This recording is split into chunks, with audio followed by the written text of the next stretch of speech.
那这个案很靠近我们的这个南科科学园区的周边它可以提供南科很多的厂商还有一些就业人口，还有青壮年的这个新婚的家庭大概都可以来申请入住。那这个案由市政府提供土地，中央来兴建我想这个工期大概4年完成之后大概也是我们南科区周边第一个大型的社宅基地。这个社会住宅的规划的部分比较重视的第一点就是说，我们在地面层的部分我们会大量的规划开放空间，然后没有围墙然后能够提供比较低的建蔽率。那第二点呢，就是停车空间的部分，我们会提供足够的停车空间。那第三点呢，比方说我们也强调3大标章，包括绿建筑、智慧建筑以及耐震特别监督这3大标章。掌握市政3分钟，台南进步向前冲。欢迎收看市政3分钟。中央与南市府携手推动社会住宅，目前规划中及新建中的社宅已达到7000户。在台南由国家住都中心新建的社宅共有6处基地，超过2000户已经完成招标。台南市政府会持续与中央合作，继续盘点新的基地，提供新建社宅，照顾市民居住需求。来听听韦哲市长怎么说吧。居住正义居正3件，一个是社会宅，一个是租金补贴以及包租代管，一个是囤房税。台南市是全台湾好像6都里面第2但南部里面第1个通过囤房税的县市，所以我们棍子萝卜都有，希望给我们青年朋友好生活。每天在南科或者在主要道路上塞车，要塞一趟要塞30分钟是40分钟，2趟要塞1个小时。那在这边住在我们的新市安区就很方便就走路就可以到。看看周边的建案，这边的建案，这边的建案，一坪都好贵但是我们的新市安居一定是大家负担得起。不管这个土地是我们台南的，还是我们梅河国产署的土地，或者是我们自己盖那都是希望说能够让年轻人有更好的住宅。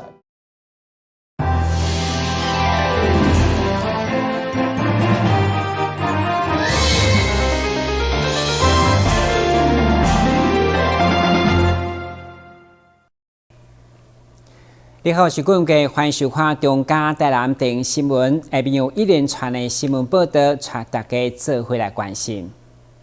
一般照经验，超过100亿的土地开发，迄是重大工程，因为牵涉的利益庞大。为了避免关税等外界无正当的力量介入，市府拢会甲检调廉政合作来防止弊端，让公务人员安心执行厂商有合理的管理，最后民众买当享受优质的公共建设。以南科特定区的开发为例，因为总金额超过398亿，已经是台南上大的建设案，所以12号嘛正式启动廉政平台，借出来宣示清廉效率、公开透明的决心。刚开始区段征收就开始启动廉政平台，可以让司法的力量让这个整个的区段征收更加公开透明，那也让这个整个的区段征收对于民众获得最大的利益，让这个开发商也能够得到他所得到的。那政府维持一个很这个公开透明而且是清廉的这个平台，让开发案尽速进行。会中法务部廉政署长甲地检署主任检察官嘛拢到场见证，感受台南市打造优质公共建设强烈的企图心。因为包括南科征收案、台南甲廉政检调合作，已经有5案列入廉政平台。我想台南市政府对廉政平台成立真的是不遗余力了，所以我们廉政署也非常乐意跟台南市政府继续做这样子的一个合作。我想借这个平台的成立，一定可以提高我们台南地区的公共工程的品质，达到优化我们的投资环境，提高整个国家的竞争力。南科特定区征收开发案目前也在都市计划阶段，预计112年年底完成，顺利为113年进入工程阶段。台南新闻军事采访报道。农历7月15中元节，台南市议会11号下午举办中元普渡，由议长郭信良、加议员杜素银、陈一丁、李中琴、蔡淑慧、罗坤福、加柯志春等7位议员，以及议会党人，分别向地基主、加中元普渡公来上香祭拜，祈求国泰民安。拜托咱的中元普渡公甲咱的凤兄弟，我着正钱哦，一定要有政府内底交拢连民动算啊，再用3个军队参拜的鞠躬，再鞠躬，鞠躬，礼行。祈求国泰民安。最近两岸的关系是有点紧张了，那我也希望呢，借这个机会呼吁两边的领导人，他们能够呢以百姓的生命财产为考量的前提之下，相互的尊重，不要刻意的去激起任何一方有任何发生冲突的机会。所以今天的主题是希望中文普渡能够持续国泰民安。议长表示，最近中国对台湾的动作不断，加上今年阁是选举年，参选的人数多，难免引发一寡话题，因此祈求国泰民安。台南市议会按照习俗举办普渡，除了准备各式的祭品甲金纸，透过各组织的祭神占卜，祈求这届定期会会用的仪式顺利。所有人员平安健康。台南新闻林根采访报道。103年对空军中校退役的蔡宾馆退下军中以后，现在转变成餐厅服务生的身份，用专业的型来接待人客。伊讲囡仔读册，一直伫厝嘛有做，所有机会找到接触邻近的餐饮业，成为伊这届第2春，相当感谢。我觉得很开心，因为环境就让人家觉得很舒服。对，然后其实这个工作我之前也有涉猎过，只是都是 PT 的部分，就是 part time 的部分。对，所以我觉得还蛮能够胜任的。对着东东餐饮企业来讲，庞大的企业体目前嘛面临抢工人才流失，所以欢喜配合劳动部分家人分署所推动的中高龄实习生计划，肯定因稳定性、责任感对工作珍惜的心。那他们呢，跟学生的差别就在于他们很稳定，而且因为可能有一点年纪，他们做事都很懂得说，我真的有什么事也可以跟主管请假干什么哈？他们会这样依照程序去做，不会像小朋友那样，不来就不来了。这一点我觉得他们非常好。参照宾馆所加入的中高龄实习计划，分家人分署第1档试办以餐饮为主，后第2摆就业需求的民众先伫企业实习评估，若符合能力的标准，就继续聘用。实习的过程比较正直，有薪水，有保险。在企业在人才招募的部分，树立我们企业它本身的一个品牌跟形象。那中高龄的部分呢，人才的部分呢，它也可以透过这2周40小时的一个实习过程，可以了解到他到底适不适合这个工作，然后从中去找到他可能在职涯方向的一个确认。分家人分署表示，今年首办实习的计划，等结束以后会整体评估，做为日后继续实施，或是扩大到其他职场的参考。台南新闻军事采访报道。台南市新南国小是培育国内软式网球的选手基地之一，4年来总共得到11项全国赛的冠军。虽然政府有提供训练的经费加设备设施，不过伫个球队参加比赛甲球衫方面，因为经费有限，原林美燕特别配合康黄金慈善爱心协会甲台南市妇女联合会，12号上午特别捐赠球队每人1套全新的球衫，互球队伫个训练比赛时更加有自信甲荣誉感。衣服球衣是最需要的。那因为这几天也太热了，小朋友就是只有2套的球衣，事实上对他们来讲还是不够的。所以校长也讲说，公部门没有办法就是提供这个球衣的预算，所以我们也媒合了我们长期关心在新南国小这领域的教育的我们康环金慈善爱心会，包括台南市妇女联合会，请他们能够针对球衣来做个就是捐赠，他们一口就讲说 OK 没问题。那今天就是把它完成，就是协同球衣的捐赠啦。在一个因缘机会之下呢，知道呢我们新南国小的软碗他们都长期都有在训练，但是呢因为这样子有时候他们的那个训练的那个经费不足，所以这一次知道说小朋友他们呢非常热爱这样的网球，那我们想说有这样子的什么一个方法可以支持他们，就发现他们都非常的喜欢这个衣服，穿上去的话可以雄赳气昂昂的去代表学校去比赛，所以我们这次的一个因缘机会就捐赠了一个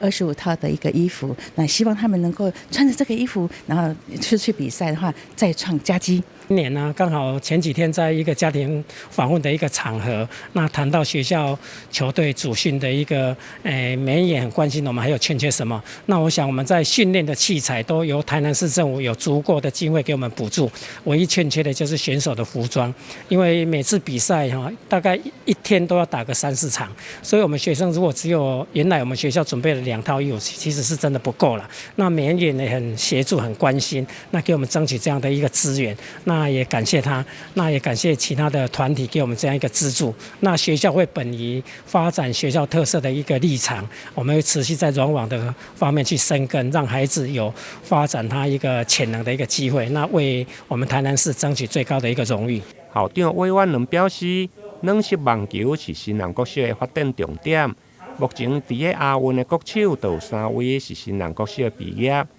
加上顶礼拜花莲转中运。前8名当中有5队是新南毕业生，看到每一位队员穿上新的球衫，大家嘛拢真有精神，希望未来持续努力，为台南市争取更较侪荣誉。台南新闻林根采访报道。111年全国中等学校运动会，今年受到疫情的影响，有15项运动延期到7月办理。也毋过，台南市的选手克服挑战，取得有史以来上好的成绩。台南市长黄伟哲嘛亲自表扬，予因一个足大的肯定。今年总共获得122面奖牌，去年是101面，所以今年比去年增加了21面。那金牌增加了10面，那银牌增加了6面，然后这个铜牌也增加了5面。所以说可以说成绩斐然。恢复比赛了后，在游泳赛事当中，台南队创下4项破纪录的成绩，其中3轮国中吴亮云3破大会纪录，长荣中学郭瑞安摕下3块金牌。在软式网球当中，台南队摕下8金5银4铜的佳绩。那这些好的成绩都是长久以来选手、教练跟家长、学校支持的结果。我们也希望说，提供给选手更好的训练、更好的教练、更好的设施、更好的服务，让我们的选手无后顾之忧。对体育选手来讲，爱兼顾学业以及比赛是非常不容易的代志。市长感谢选手为台南市争取荣耀，嘛期待明年会当继续突破自我，再创佳绩。台南新闻杨顺怀采访报道。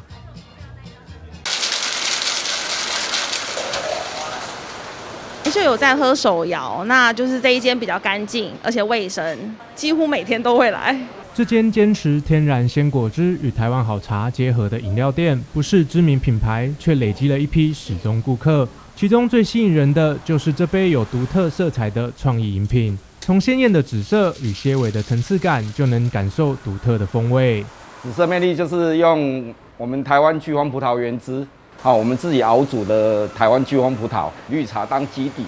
然后配一瓶养乐多，然后加一点芦荟，然后让芦荟喝起来让你觉得有吃到葡萄果肉的感觉，所以这个紫色魅力算是我们店里面很有特色的一项饮品。另外，同样受到追捧的招牌饮料是这杯号称黑王子的仙草冻鲜奶。仙草冻花费了大量功夫熬煮，倒入鲜奶点缀，简单的组合却隐藏惊喜，浓郁滑顺的口感，难怪喝过的都念念不忘。我自己都会喝它的那个拿铁系列，就是纯的鲜奶。那他们家的那个仙草鲜奶也很有名，就是很简单，没有什么添加其他的香精。我们的仙草冻鲜奶是一般客人反映是比外面还要滑嫩，所以试试看就知道了。坚持做好茶的理念，造就了这一杯不仅颜色漂亮、滋味也独特的饮料，让人在炎炎夏日能够安心享受天然又解渴的手摇饮。记者邱玉婷、陈柏宏高雄采访报道。这间位在大沟顶市场的另类杂货店，卖的不是零食饮料，小小的空间里摆满了各种商品，有陶制的杯子、编织的提袋以及各种文青小物，每一样都各有趣味，让人眼花缭乱。这些都是老板娘多年累积的手作产品。搬家的时候，突然发现有一堆的自己做的杂货，那我喜欢这里的氛围，然后就在这边开了这家店，这样。因为这些都是我自己手做，然后设计的，甚至我可以跟客人讲说，就是全世界独一无二的。每周5、6日的下午，老板娘总是会坐在小小的杂货店里，默默地进行编织，熟练地穿针引线，创作出一样样实用又美观的作品。夏季的话，大概这种就是蔺草类的，就是帽子，然后不然就是这种小袋子，法国带回来的老麻布袋，然后我请这附近的就是阿姨，就是帮我车，然后我自己会再加上这种皮的袋子。除了编织，陶艺也是老板娘非常热衷的创作，甚至还远到东部与当地职人进行交流，带回独特风格的作品，让店内收藏更加丰富。而她自己的创作理念是希望能尽量贴近生活。喝咖啡有咖啡杯，然后冲咖啡有冲咖啡的容器，甚至我还做了就是客厅要分类遥控器的，都是家里使用得到的，然后自己设计自己需求，我相信我有这个需求，别人也会有这个需求。对老板娘来说，每一件作品都像是她的小孩，创作时灌注了满满的爱，因此也更期待有缘的人能够带走这些作品，成为美好的归宿。记者邱玉婷高雄采访报道。自媒体浪潮下，不少年轻人开始趁着下班时间经营起自己的 Podcast 或 YouTube， 培养兴趣兼赚外快。青年局连续2年推出行销大师养成企划课程，参加民众中更是涵盖了各领域的从业人员。我们今年是办了第2届哈，那第1届行销大师在工作比例的这个的学员上，其实基本上大概有八成以上都有自己的一个本业哈，那包括甚至有牙医。还有本身也是已经有10万订阅的这个网红，他们都是已经在线上或者是本身有本业的一个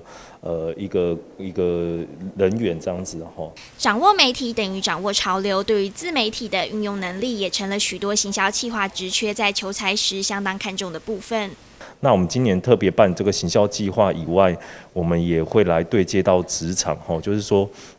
我们也同步会来跟这个企业合作，开发行销的这个行销企划的职缺，因为现在行销企划是很缺这样的人才。6月毕业季参加养成计划的民众，未来完成课程后，通过证照考试，就能在人力网站上进行履历注记，增加就业竞争力。因为坊间当然有许多一个认证，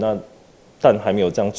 单纯的一个比较专一的一个新媒体认证的一个考试，所以我们希望透过市政府来办理这样的机制，让更多企业了解到这样他们所需要的行销人才是有经过政府一个人力的一个认证的这样子。在疫情严峻的当下，新鲜人求职更加困难。第2届养成计划的师资包含拥有100万订阅的 YouTube 频道制作人等业界讲师，帮助新鲜人在疫情时期接轨职场，同时培养更多新媒体人才。记者邱建勋、苏玉文高雄报道。长辈跟着老师的动作拉扯弹力圈，一下子做拔剑的动作，一手固定，一手用力拉，一下子又把弹力圈套进大腿里，用力撑开。几个回合做下来，手脚都更加有力。他可以扩胸啊，要扩胸一下，还没有力训练力气啊。走也会比较稳一点嘛，就是走路啊、做事情啊，应该会比较有帮助。除了用弹力圈做拉筋的动作之外，老师还会带着长辈换做有氧运动，一下子手脚开合，一下子用左手碰右腿，训练长辈的手脑协调，也让肌肉放松一下，增加心肺功能。那我们会去运用交叉的方式，让身体去尽量去达到有氧肌力循环，减低我们说，因为肌力训练完都需要休息，那减少我们一些休息时间，因为我们每次的循环运动大概会抓我们的。大概是中度强度运动去做一些设计，所以不会让长辈有太疲累的感觉。那运动效果也才可以去延续跟维持。我也不知道啊，我也想说尽量把它做好，可是做到最后都是同手同脚。刚开始可以，到最后可能是年纪大了吧。本来叫训练了哦，等于哦背楼推啦，那个。用弹力带做肌力训练，再换有氧运动交错训练，让长辈的肌肉不会一直处于紧绷的状态。两种运动循环的做，不管是四肢肌耐力还是心肺功能都很有帮助，甚至可以刺激脑力。长辈在家里走动、处理日常生活都没有问题。不过因为长辈知道这个是对自己有帮助的，所以大家都会忍耐那一点点的酸痛，然后认真的去做。一段时间以后就会得到改善，那回去又会跟邻居讲哈，所以这个课程慢慢的人会越来越多这样子。而且我们可以去针对长辈的特性，他们今天需要强化上肢的部分，那我们上肢的部分可以设计就可以多一点。那下肢部分需要强化的，我们就设计多一点，因为它是由元素去串接起来的。来新上社区关怀站的长辈虽然年纪大，但在里长的鼓励之下，还是固定时间来运动，也和邻居好友打声招呼，在活动筋骨的同时，也能够保持心情愉快。记者潘志光、赖昌邦高雄报道。非常感谢收看中嘉台南电新闻，我是顾文杰，咱再会。